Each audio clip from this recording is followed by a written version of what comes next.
नमस्कार, भारत एक्सप्रेस देख रहे हैं आप और मैं हूं आप सबके साथ अनूप। और ये शो है खास, नाम इसका मुनीर भरोसे पाकिस्तान। यहां पाकिस्तान की पावर पॉलिटिक्स में अब वो भूचाल आया जिसने पूरे मुल्क की सत्ता संरचना को हिलाकर रख दिया। जी हां, पाकिस्तान ने अपने इतिहास में पहली बार चीफ ऑफ डिफेंस फोर्सेस यानी सीडीएफ की नियुक्ति कर दी है और यह अहम जिम्मेदारी फील्ड मार्शल असीम मुनीर को सौंपी गई है। इसका नतीजा इस्लामाबाद से रावलपिंडी तक सियासत की धड़कनें तेज, सत्ता गलियारों में गहमा गहमी और पाकिस्तान की जनता में सवालों का तूफान उठने लगा है। क्या यह नियुक्ति सिर्फ एक सैन्य पुनर्गठन है या इसके पीछे छिपा शक्तियों का नया खेल है? क्या असीम मुनीर की ताजपोशी पाकिस्तान की सियासत को नई दिशा देगी या यह सब किसी और बड़े टकराव का पूर्वाभास है? आज हम खोलेंगे इस फैसले के हर परत और बताएंगे इस कदम ने पाकिस्तान के अंदर कैसी हलचल मचा दी है। देखिए खास रिपोर्ट। मुनीर की सीडीएफ पद पर ताजपोशी।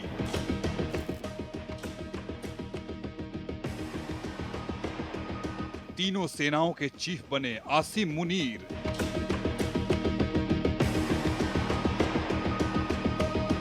शहबाज की सिफारिश पर मुनीर की नियुक्ति।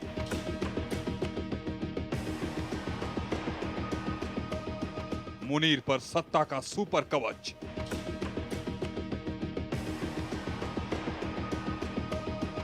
मुनीर का कद बढ़ा, पाकिस्तान की राजनीति में हलचल।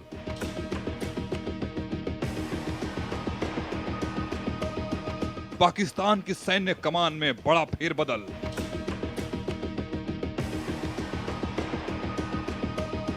अमेरिका, यूरोप और यूएन तीनों की नजर पाकिस्तान पर।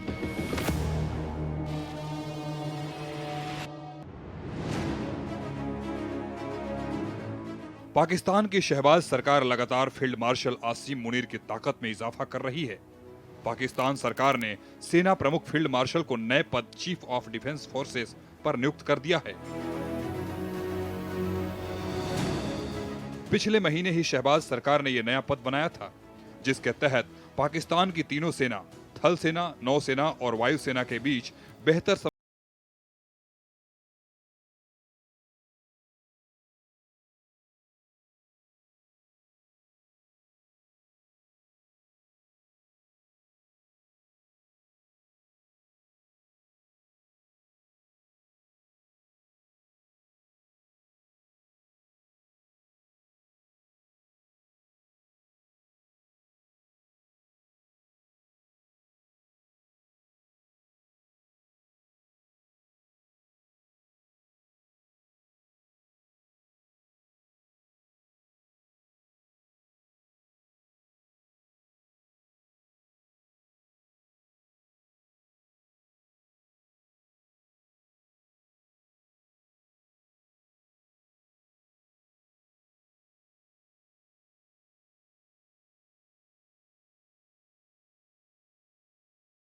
का 5 साल के कार्यकाल को पूरा होने के बाद लागू होगा।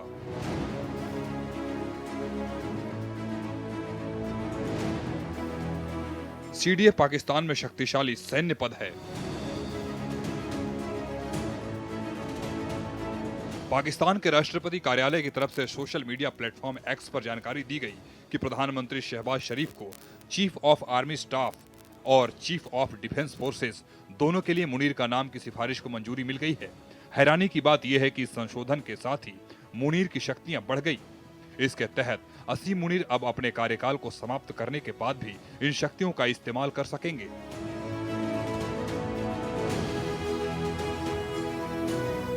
वो न तो रिटायर्ड होंगे और न उनसे यह पद को लेकर किसी और को दिया जाएगा। जिसमें सीडीएफ के पद पर बैठे मुनीर को अब तीनों सेनाओं की जिम्मेदारी मिल गई है। इसके अलावा परमाणु हथियारों का कमांड भी मुनीर के ही पास होगा।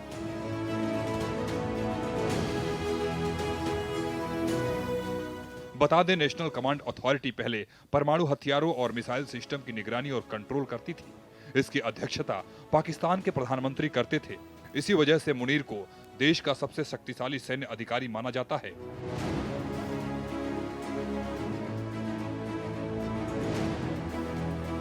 पाकिस्तान लगातार बढ़ा रहा मुनीर की पावर। बता दें, मई में हुए ऑपरेशन सिंदूर के दौरान भारत ने पाकिस्तान को धूल चटा दी। पाकिस्तान के सीजीएमओ ने आखिर में आकर भारत से संघर्ष रोकने की विनती की।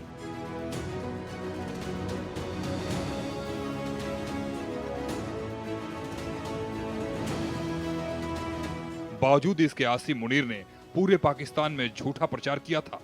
इसके बाद पीएम शहबाज शरीफ ने उन्हें फील्ड मार्शल तक बना दिया। उसी समय से मुनीर एक तरीके से पाकिस्तान के अनौपचारिक राजा बने हुए हैं।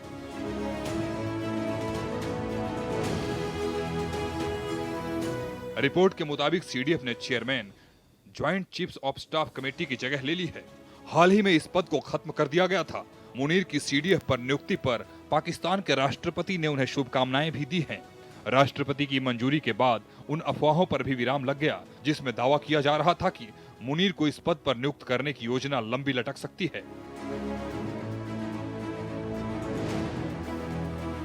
मुनीर को साल 2022 में सेना के प्रमुख के पद पर नियुक्त किया गया था।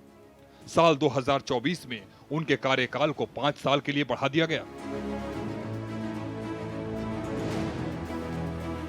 मुनीर की पदोन्नति हमेशा विवादों में रही। बता दें, मुनीर को कुछ महीने पहले ही फील्ड मार्शल के पद पर पदोन्नत किया गया था। यह पाकिस्तान के इतिहास में दूसरी बार हुआ था। इससे पहले यह पद जनरल अयूब खान को मिला, जिन्होंने साल 1965 के भारत पाकिस्तान युद्ध का नेतृत्व किया।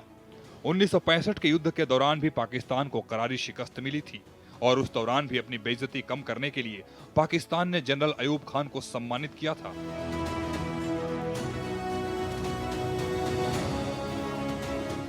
मुनीर पर मेहरबान पाकिस्तान सरकार।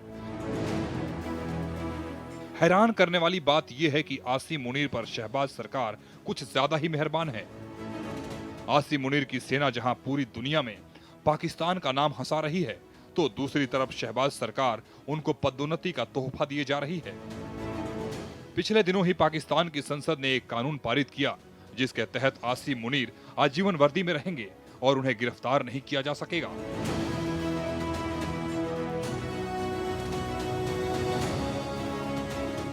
इसी प्रावधान को लेकर विपक्ष, विशेष रूप से जेल में बंद पूर्व पीएम इमरान खान की पार्टी पीटीआई ने कड़ी आलोचना की। रिपोर्ट के मुताबिक पीटीआई का कहना है कि इतने व्यापक अधिकार और सुरक्षा देना लोकतंत्र के ढांचे को कमजोर करता है। कनपटी पर बंदूक रखकर पाकिस्तान की सरकार से करवाए इस संविधान संशोधन के बाद आसिम मुनीर अब पाकिस्तान के सबसे शक्तिशाली सैन्य हस्ती बन गए हैं। विपक्ष और राजनीतिक जानकार इसे संवैधानिक तख्ता पलट की तरह देख रहे हैं। आलोचक कह रहे हैं कि इस बदलाव ने न्यायपालिका और लोकतांत्रिक संस्थानों की भूमिका को कमजोर कर दिया है।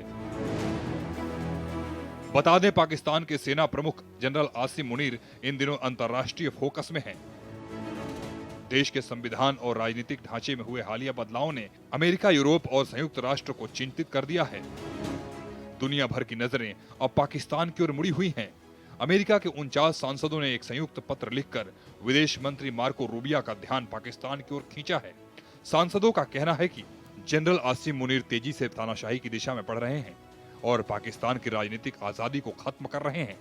अगर मुनीर के खिलाफ तुरंत कार्रवाई नहीं की गई तो पाकिस्तान में मानवाधिकार, लोकतंत्र और न्याय व्यवस्था पूरी तरह ढह सकती है।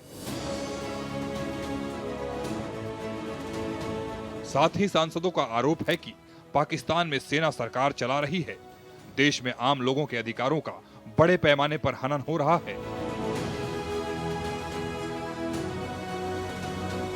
विदेश में रहने वाले पाकिस्तानी मूल के अमेरिकी नागरिकों को भी सरकार के खिलाफ आवाज उठाने पर धमकियां दी जा रही हैं। रिपोर्ट के मुताबिक यह चिट्ठी डेमोक्रेटिक महिला सांसद प्रमिला जयपाल और सांसद ग्रेग कासर के नेतृत्व में लिखी गई है। इसमें सांसदों ने कहा कि पाकिस्तान में तानाशाही बढ़ रही है, पत्रकारों को धमकाया जा रहा है, अगवा किया जा रहा है या देश छोड़ने पर मजबूर किया जा रहा है। सांसदों ने चिट्ठी में कुछ घटनाओं का जिक्र किया है। इनमें वर्जीनिया के जर्नलिस्ट अहमद नूरानी का मामला शामिल है। नूरानी ने पाकिस्तान सेना के भ्रष्टाचार पर रिपोर्टिंग की थी। इसके बाद पाकिस्तान में रहने वाले उनके दोनों भाइयों को 1 महीने से ज्यादा समय तक अगवा करके रखा गया था। इसी तरह मशहूर संगीतकार सलमान अहमद के जीजा का भी अपहरण हुआ था, जिन्हें अमेरिकी हस्तक्षेप के बाद छोड़ दिया गया। चिट्ठी में सांसदों ने पाकिस्तान में बढ़ते तानाशाही संकट को लेकर चिंता जताई है उनके मुताबिक विपक्षी नेता बिना आरोप के जेल में डाले जा रहे हैं। आम नागरिकों को सिर्फ सोशल मीडिया पोस्ट करने पर गिरफ्तार किया जा रहा है। महिलाओं, धार्मिक अल्पसंख्यकों और खासकर बलूचिस्तान के लोगों पर सबसे ज्यादा अत्याचार हो रहे हैं।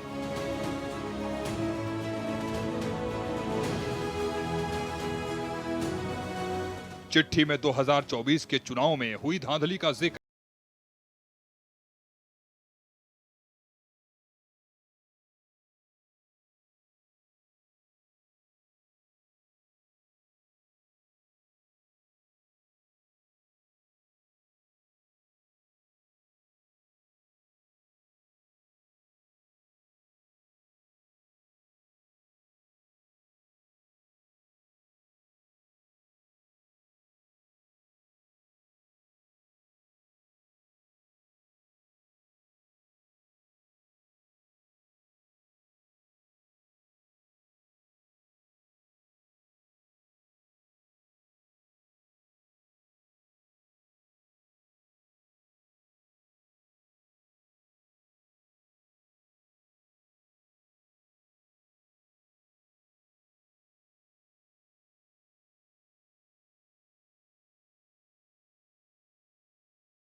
अमेरिकी संसद के कई सांसदों ने विदेश मंत्री मार्को रूबियो को चिट्ठी लिखकर पाकिस्तान के प्रधानमंत्री शहबाज शरीफ और आर्मी चीफ आसिम मुनीर पर प्रतिबंध लगाने की मांग की। क्या है पूरा मामला, इस खास रिपोर्ट से बताते हैं।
नहीं दिया जा रहा था। इसके बाद उनकी मौत की अफवाहें फैल गई।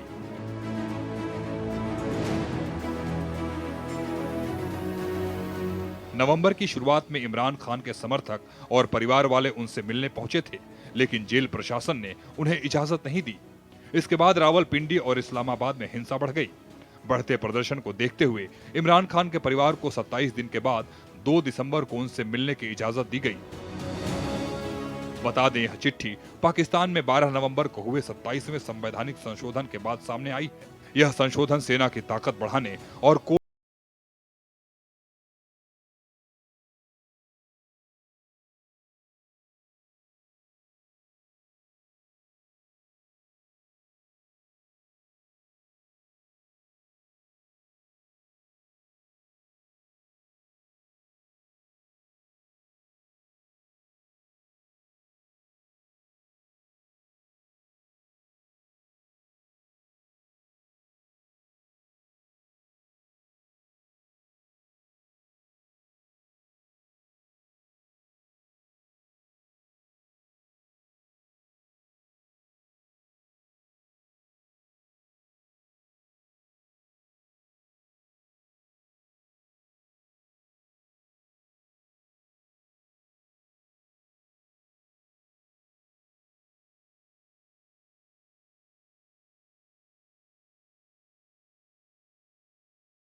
लेकिन पिछले 15 सालों से पाकिस्तान थोड़ा लोकतांत्रिक रास्ते पर लौटा था। यह स्थिति नवंबर में हुए 27वें संशोधन के बाद बदल गई, जिसमें इस संशोधन से मुनीर को पाकिस्तान की तीनों सेनाओं आर्मी, नेवी, एयरफोर्स पर नियंत्रण मिल गया।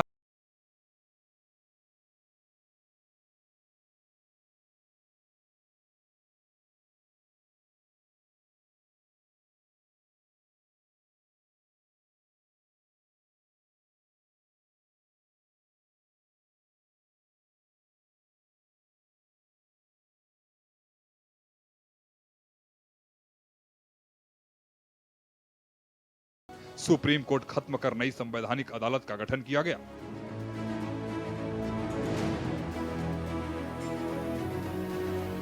कई वरिष्ठ जजों ने विरोध में इस्तीफा दे दिया और कहा कि अब पाकिस्तान में न संविधान बचा है और न न्याय।